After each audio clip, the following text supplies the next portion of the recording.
Hello and welcome to study for excellence. मैं हूं प्रणव प्रकाश और आज हम डिस्कस करेंगे केबीसी में 2 अक्टूबर को पूछे गए सारे इंपॉर्टेंट क्वेश्चंस के बारे में। यहां पे हम सभी क्वेश्चंस का डिटेल्ड एनालिसिस करेंगे क्योंकि इस तरह के क्वेश्चन हमारे एग्जाम में भी पूछे जाते हैं। और वीडियो को स्टार्ट करने से पहले मैं आपको ये बता दूं कि इस वीडियो का अगर आप पीडीएफ लेना चाहते हो तो आप हमारे टेलीग्राम ग्रुप से जुड़ सकते हैं जिसका लिंक डिस्क्रिप्शन बॉक्स में दिया हुआ है। तो चलिए वीडियो को स्टार्ट करते हैं। और 2 अक्टूबर को जो पहला क्वेश्चन जो पूछा गया था वो था कि 2015 में स्थापित कौन सी होल्डिंग कंपनी गूगल की एक पेरेंट कंपनी है। तो इस क्वेश्चन का आंसर होगा अल्फ़ाबेट इंक। अल्फ़ाबेट इंक इस कंपनी की स्थापना 2 अक्टूबर 2015 को गूगल के पुनर्गठन के माध्यम से किया गया था। वहीं पे गूगल के सीईओ कौन है? सुंदर पिचई। और अल्फ़ाबेट के सीईओ भी अभी हाल ही में नियुक्त किए गए हैं, सुंदर पिचई ही। तो गूगल और अल्फ़ाबेट दोनों के सीईओ कौन है? सुंदर पिचई। वहीं पे गूगल के फाउंडर्स कौन है? तो लैरी पेज और सर्जे ब्रिन। फिर नेक्स्ट क्वेश्चन जो पूछा गया था कि मालगुजारी किस प्रकार का कर था। तो देखिए जिस तरह से क्वेश्चन पूछे गए थे और जो जितने सारे ऑप्शन थे वो एज इट इज़ रखा गया है। तो मालगुजारी किस प्रकार का कर था? मालगुजारी ये एक लैंड रेवेन्यू भू राजस्व कर था। और जैसे कि एक्साइज ड्यूटी उत्पाद शुल्क जो है ये किसी भी प्रोडक्ट पे लिया जाता है। जैसे इनकम टैक्स, ये इनकम पे टैक्स लिया जाता है। और भू राजस्व मालगुजारी जो है ये लैंड रेवेन्यू है, लैंड पे ये टैक्स है। फिर नेक्स्ट क्वेश्चन है कि इनमें से क्या एक संकीर्ण भौगोलिक गलियारा यानी कि ज्योग्राफिकल कॉरिडोर है, नैरो ज्योग्राफिकल कॉरिडोर, जिसे चिकन्स नेक के नाम से भी जाना जाता है। तो यह है सिल्लीगुड़ी कॉरिडोर, सिल्लीगुड़ी कॉरिडोर। और इस कॉरिडोर की जो चौड़ाई है वो है 22 किलोमीटर की, जो कि बाकी बचे भारत को नॉर्थ ईस्ट से जोड़ती है।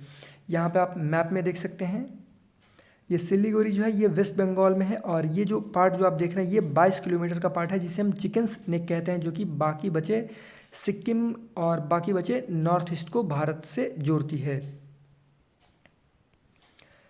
फिर नेक्स्ट क्वेश्चन है कि कौन सी एथलीट बचपन में पोलियो ग्रस्त होने के बावजूद 1960 की ओलंपिक में 3 स्वर्ण पदक जीती थी, जो इस खेल के इतिहास में अभी तक का एक असाधारण प्रदर्शन माना जाता है। तो इनका नाम है विल्मा रुडोल्फ। विल्मा रुडोल्फ इन्होंने 1960 के रियो ओलंपिक में 3 गोल्ड मेडल जीते थे। और ये अमेरिकन स्प्रिंटर हैं और ये अभी संन्यास ले चुकी हैं, अमेरिकन स्प्रिंटर विल्मा रुडोल्फ। और जो आप ऑप्शन में देख रहे हैं फातिमा उमर, तो ये इजिप्ट की पैरा पावर लिफ्टर हैं जिन्होंने 4 ओलंपिक गेम्स में 4 गोल्ड मेडल जीते हैं। और वहीं पे जो आप ऑप्शन नंबर सी में देख रहे हैं त्रिशा जॉर्न, तो ये पैरा ओलंपिक स्विमर हैं, ये पूरी तरह से बाय बर्थ ब्लाइंड हैं। और इन्होंने पैरालंपिक गेम्स में 56 मेडल जीते हैं, जो कि अभी तक का सबसे ज़्यादा है पैरालंपिक स्विमिंग में। फिर वहीं पे ट्रेसी फर्ग्यूसन, ये कनाडा की Paralympic wheel chair basketball player हैं, ये सभी संन्यास ले चुकी हैं। फिर तो ये आप यहाँ पे देख सकते हैं ये है विल्मा रुडोल्फ। फिर नेक्स्ट क्वेश्चन है कि कौन से स्वतंत्रता सेनानी 2 खंडों में विभाजित पुस्तक द इंडियन स्ट्रगल 1922-1942 के लेखक हैं। यानी कि ये पुस्तक जो है किस स्वतंत्रता सेनानी के द्वारा लिखी गई है, जिस पुस्तक का जो है 2 भाग है। एक भाग है 1922 1934 और एक भाग है 1935 टू 1942 इंडियन स्ट्रगल। तो ये बुक लिखी गई थी नेताजी सुभाष चंद्र बोस जी के द्वारा। और इस बुक को जो ब्रिटिश कॉलोनियल गवर्नमेंट के द्वारा बैन कर दिया गया था, लेकिन इसे 1948 में आफ्टर इंडिपेंडेंस पब्लिश किया गया।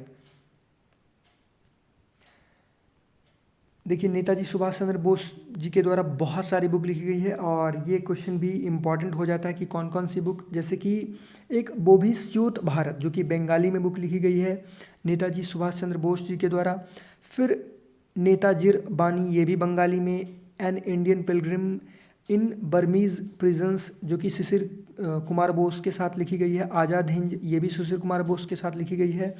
फिर तरुणेर स्वप्नो, ये बंगाली में लिखी गई है। फिर रिनंसिएशन एंड रियलाइजेशन, ये भी बुक लिखी गई है नेताजी सुभाष चंद्र बोस के द्वारा। तो एक बार आप देख लीजिएगा कि नेताजी सुभाष चंद्र बोस जी के द्वारा कौन कौन सी इंपॉर्टेंट बुक लिखी गई, जैसे कि Congress president, leader of youth, the alternative leadership, blood bath, चलो दिल्ली। इन सारे बुक के लेखक जो हैं ये कौन है, नेताजी सुभाष चंद्र बोस। फिर नेक्स्ट क्वेश्चन है कि कोविड-19 महामारी के कारण भारत में हुए लॉकडाउन के दौरान प्रवासी मजदूरों को उनके गृह राज्यों तक पहुंचाने के लिए रेलगाड़ी की कौन सी श्रृंखला शुरू की गई। तो जो 1 अक्टूबर को जो क्वेश्चन पूछा गया था वो पूछा गया था फ्लाइट से संबंधित, जो वंदे भारत मिशन जो है, जिससे कि विदेशों में जो फंसे हुए भारतीय हैं उनको जो लाया गया वंदे भारत मिशन के तहत। तो उसी तरह से 2 अक्टूबर को पूछा गया था कि जो रेलगाड़ी से जो प्रवासी मजदूरों को उनके होम स्टेट लाया गया वो किस श्रृंखला के द्वारा शुरू की गई थी, वो कौन सी मिशन थी। तो ये थी श्रमिक स्पेशल ट्रेन चलाई गई थी। फिर नेक्स्ट क्वेश्चन है कि बुंदेली, ब्रज और अवधी इनमें से किसके प्रकार हैं। तो बुंदेली, ब्रज और अवधी इनमें से लैंग्वेजेस यानी कि ये एक भाषा हैं। बुंदेली जो है ये बेसिकली एमपी यूपी में बोली जाती है। ब्रज भाषा जो है ये मथुरा, आगरा, अलीगढ़ की भाषा है, वहाँ पे बोली जाती है। वहीं पे अवधी जो है यूपी और बिहार में मेनली अभी बोली जाती है। फिर नेक्स्ट क्वेश्चन पूछा गया था कि टेनिस में इनमें से क्या एक सतह नहीं है जिसका इस्तेमाल ग्रैंड स्लैम टेनिस टूर्नामेंट खेलने के लिए किया जाता है। यानी कि जो 4 ग्रैंड स्लैम जो खेले जाते हैं, Australian open, French open, Wimbledon और यूएस ओपन, तो इनमें से जो चारों ग्रैंड स्लैम जो हैं वो कौन से ग्रैंड स्लैम इनमें से किसी एक पे नहीं खेले जाते हैं। तो देखिए ग्रास पे यानी घास पे कौन सा ग्रैंड स्लैम खेला जाता है, विंबलडन। वहीं पे क्ले पे कौन सा ग्रैंड यानी कि मिट्टी पे कौन सा ग्रैंड स्लैम खेला जाता है, तो ये फ्रेंच ओपन खेला जाता है। वहीं पे हार्ड कोर्ट पे कौन सा ग्रैंड स्लैम खेला जाता है, ऑस्ट्रेलियन ओपन और यूएस ओपन। वहीं पे वुड पे कोई भी ग्रैंड स्लैम नहीं खेला जाता है। तो इसका आंसर क्या होगा, इसका आंसर होगा वुड। और इस बार यूएस ओपन का खिताब किसने जीता है, डोमिनिक थियम ने मेंस सिंगल में और नाओमी ओसाका ने वुमेन्स सिंगल में। फिर नेक्स्ट क्वेश्चन है कि प्रत्येक वर्ष 12 मई को किनकी जयंती यानी जन्म दिवस पर अंतर्राष्ट्रीय नर्स दिवस मनाया जाता है।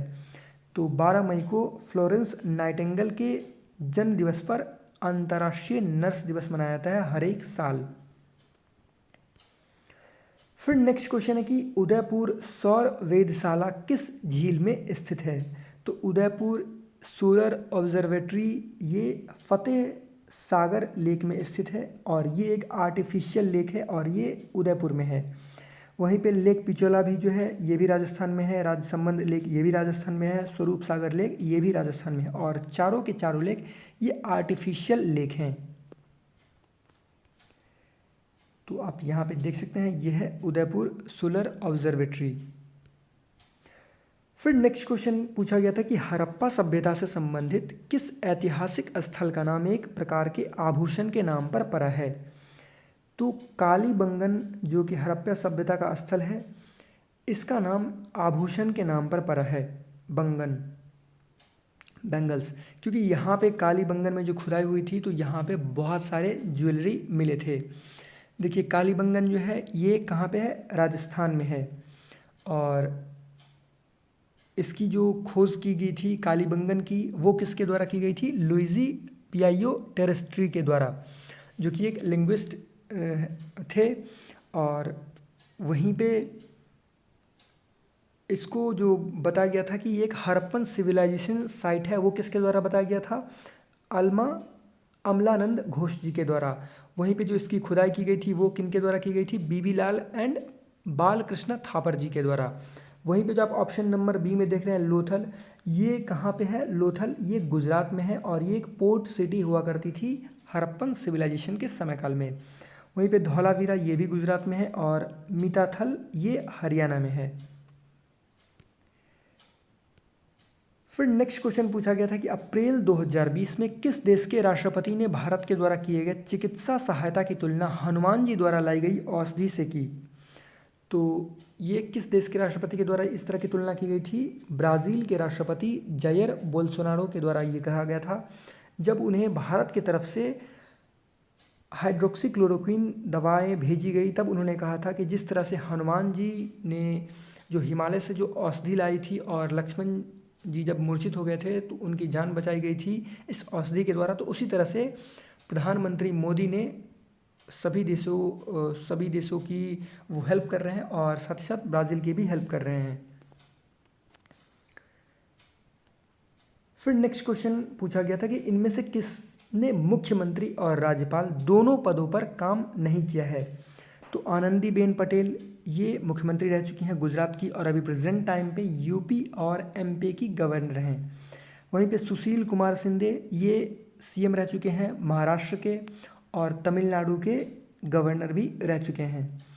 वहीं पे विजय बहुगुणा ये उत्तराखंड के सीएम रह चुके हैं और उस समय जब उत्तराखंड और यूपी एक ही में था 2000 से पहले, तो यूपी के भी ये सीएम रह चुके हैं विजय बहुगुणा, और ये कहीं के भी अभी तक राज्यपाल नहीं रहे हैं। तो इसका आंसर क्या होगा? विजय बहुगुणा। वहीं पे कल्याण सिंह यूपी के सीएम रह चुके हैं और राजस्थान के गवर्नर भी रह चुके हैं।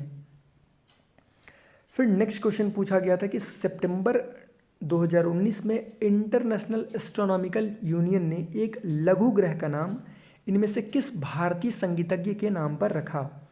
तो इनका नाम है पंडित जसराज, और इनका निधन अभी हाल ही में अगस्त 2020 में हो गया है और इन्हें तीनों पद्मश्री अवार्ड से सम्मानित किया जा चुका है, पद्मश्री और पद्म भूषण और पद्म विभूषण।